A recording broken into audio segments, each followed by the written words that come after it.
This is the week that could finally decide the direction of pound sterling to US dollar. And if you're not positioned with the CPI data in mind, you're effectively trading blind.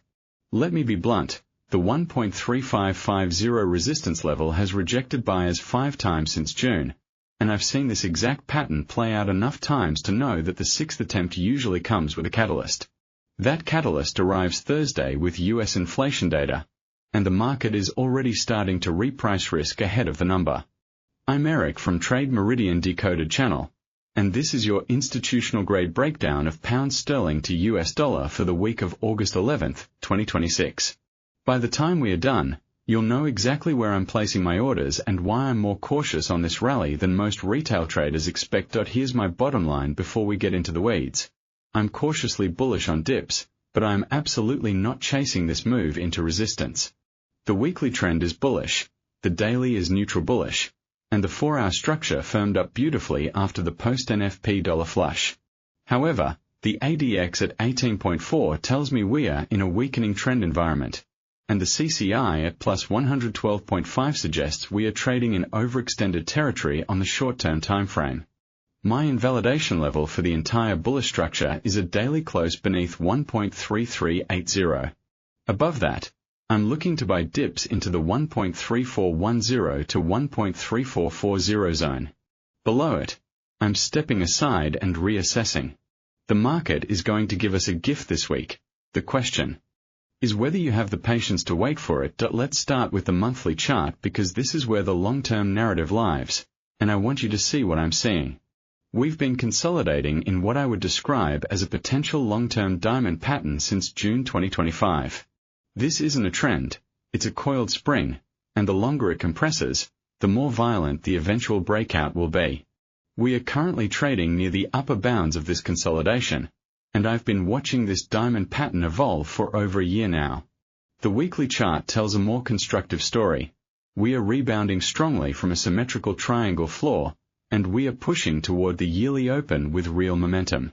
This is where the battle lines are drawn. Moving to the daily timeframe, we are approaching a major consolidation ceiling near 1.3535 to 1.3550. This isn't just any resistance level. This is the level that has defined the range since mid-2025, and every test has been met with aggressive selling.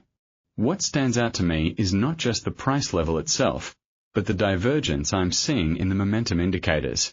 The RSI at 62.4 is bullish, but it's not overbought yet, which leaves room for a push higher. However, the stochastic is already drifting into overbought territory at 78.2 for the %K, and the Williams %R at minus 21.5 confirms we're approaching upper extremes. This is a classic tension setup.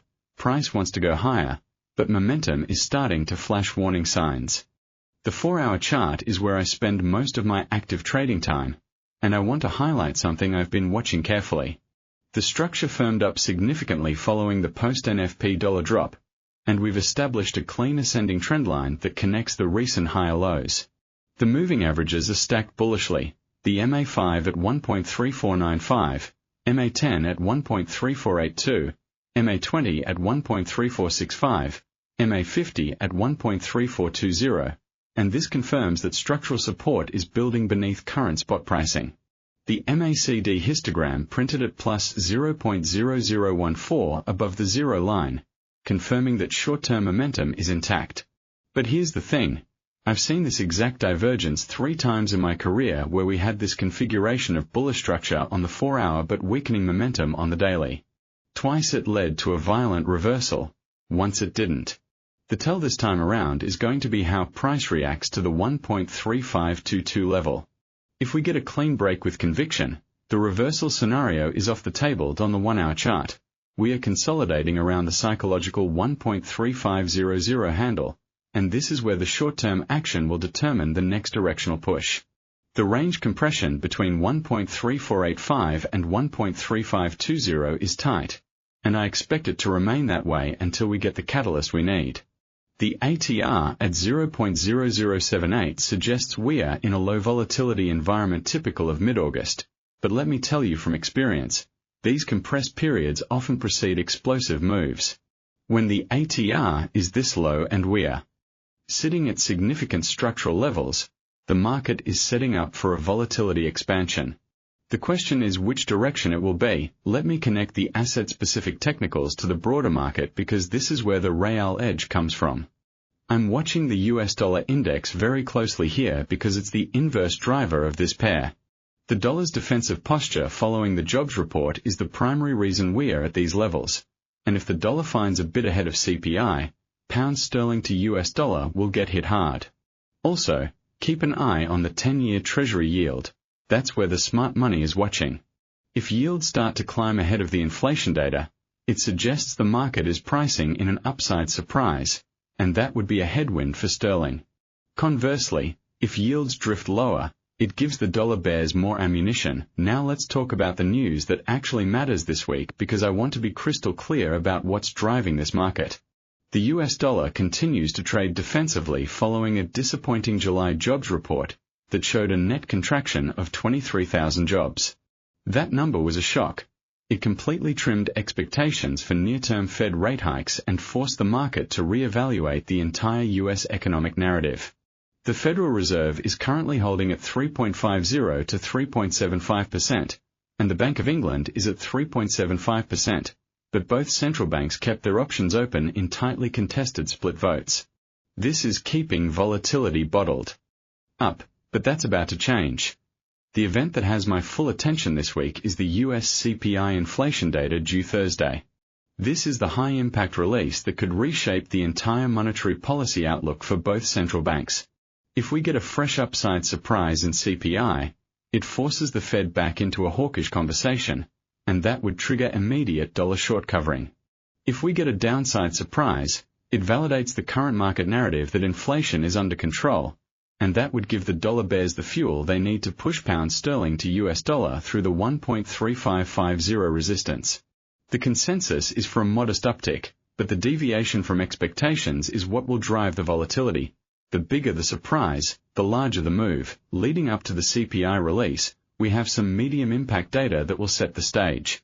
Today's US NFIB Small Business Optimism Index, forecast at 97.1 versus 97.4 prior, will provide insight into how the broader labor slowdown is impacting domestic corporate confidence. If that number comes in significantly below expectations, it will reinforce the weakening US narrative and potentially pull the trigger on the downside of the move before CPI.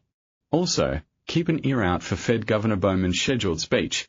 Given the split votes across major central banks, any hawkish pushback against aggressive rate cut pricing will spark immediate dollar short covering and could put a temporary floor under the greenback dot on the UK side. Sterling finds underlying insulation via expected UK resilience.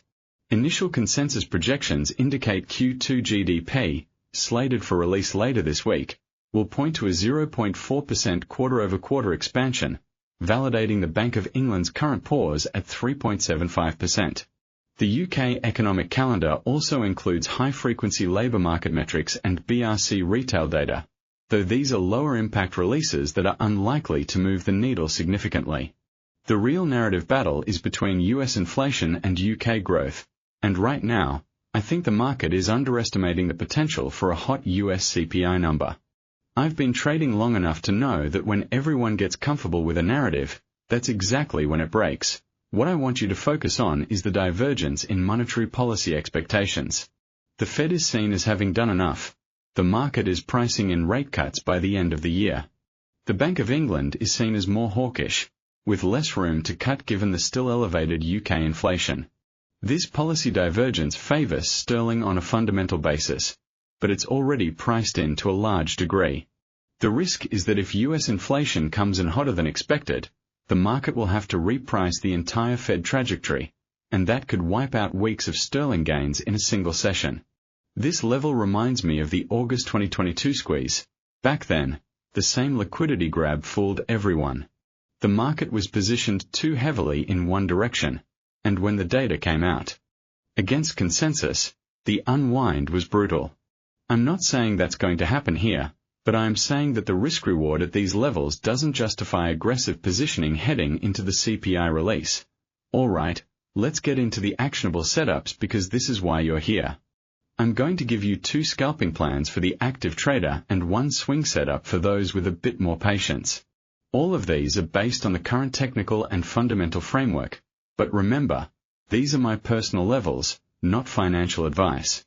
You need to adjust them based on your own risk tolerance and trading style. Scalping Setup 1. Bullish rejection play. The first scalping setup is a long execution upon a clean structural rejection at 1.3485 to 1.3490. This is the lower bound of the current consolidation range, and it aligns with the 4-hour ascending trendline and hourly EMA support. The entry trigger is a bullish candlestick pattern or a swift rejection off this level with strong buying volume. My take profit target is 1.3515, which sits just below the immediate resistance at 1.3522. The stop loss goes strictly beneath 1.3475, giving you about 10 pips of risk for 25 to 30 pips of reward. That's roughly a 2.5 to 1 risk-reward ratio, which is attractive for a scalping setup. The invalidation for this trade is a break and close beneath 1.3475, which would signal that the consolidation range is breaking to the downside. Scalping Setup 2, bearish rejection play. The second scalping setup is a short execution on swift momentum failure at 1.3520 to 1.3522. This is the direct intraday ceiling and the recent swing high failure point. The entry trigger is a bearish candlestick pattern or a rejection with increasing selling pressure. My take profit target is 1.3490, which is the mid-range level and a natural profit-taking zone. The stop loss is placed tightly at 1.3532, giving you about 12 pips of risk for 30 pips of reward. This is just over a 2.5 to 1 risk-reward ratio. The invalidation is a break above 1.3532, which would suggest that the resistance is failing and the momentum is shifting to the upside. I want to pause here and tell you something from my own trading experience. These tight scalping setups are beautiful in theory, but in practice, you need to be disciplined about execution. I've lost count of how many times I've seen traders enter these setups, get stopped out, and then watch price go in their intended direction an hour later. The key is to wait for the confirmation. Don't be the first one in, be the second. Let the market show you its hand before you commit your capital. This is where most retail traders go wrong. They try to anticipate the move instead of reacting to it. Swing trading setup. By the dip, my core swing bias is cautiously bullish on dips, but I'm very specific about where I want to enter. My buy limit zone is structured in scale between 1.3410 and 1.3440. This area represents a high probability demand retest anchored by the 1.3404 structural swing low and the 50-period moving average. The entry trigger is a bullish reversal pattern or a clean rejection with strong buying volume. My primary scaling target is 1.3545, which sits just below the major consolidation resistance at 1.3550. The secondary objective is extended to 1.3600 should dollar liquidation accelerate, which would represent a full breakout scenario. The invalidation point for this entire setup is a daily close beneath 1.3380. That completely violates the current bullish market structure and tells me I'm wrong. The risk-reward on this setup is approximately 3 to 1 on the primary target and nearly 4 to 1 on the secondary objective. For the swing setup, the stop-loss placement is at 1.3370, giving you about 40 to 70 pips of risk depending on your entry point. The position sizing should be scaled. I recommend entering with 30% of your intended position at the first level, another 30% at the second level, and the remaining 40% only if price reaches the absolute bottom of the zone.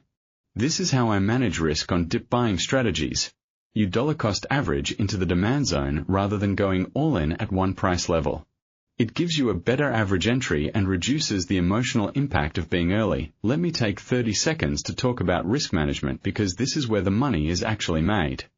I've been doing this for 20 years, and I can tell you with absolute certainty that risk management is the only variable you can consistently control.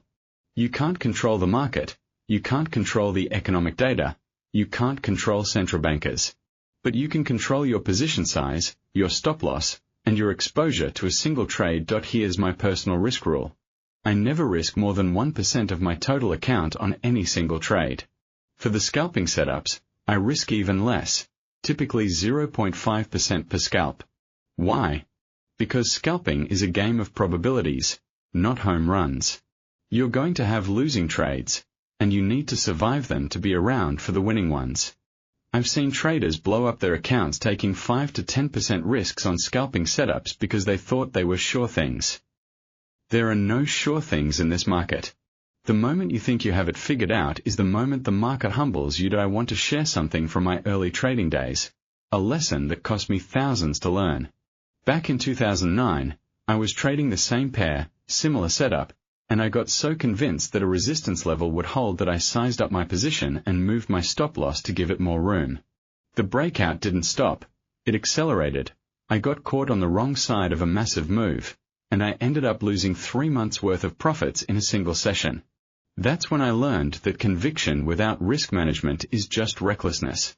Now I never move my stop loss in the wrong direction, I never add to a losing position, and I never let a winning trade turn into a loser. If a trade reaches 70% of my target and starts to stall, I'm taking profits or at least moving my stop to break even. You can be right on the direction and still lose money if you don't manage your exit properly. So please, take this seriously, size your positions correctly, use appropriate stops, and understand that every trade is a probability, not a certainty. Let me bring this all together for you.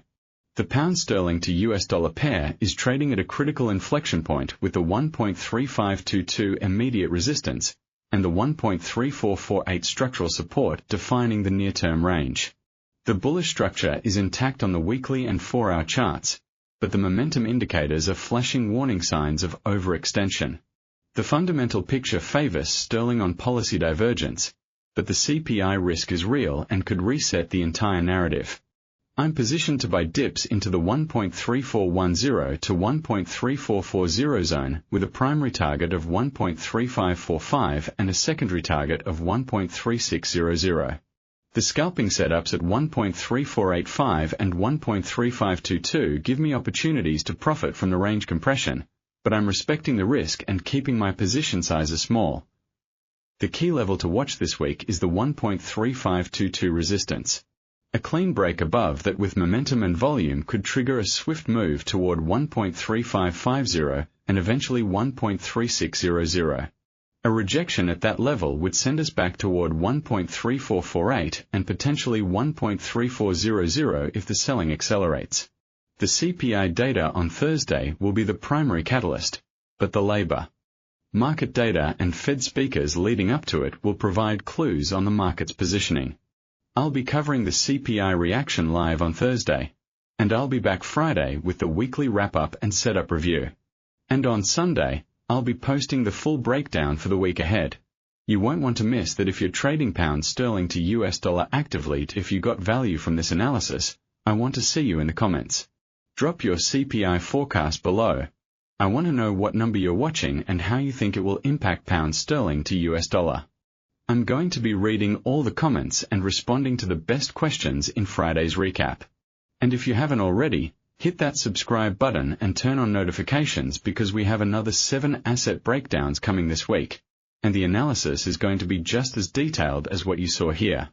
This is Trade Meridian Decoded Channel, and I'm trusting you'll trade smart, not hard. We'll see you in the next one.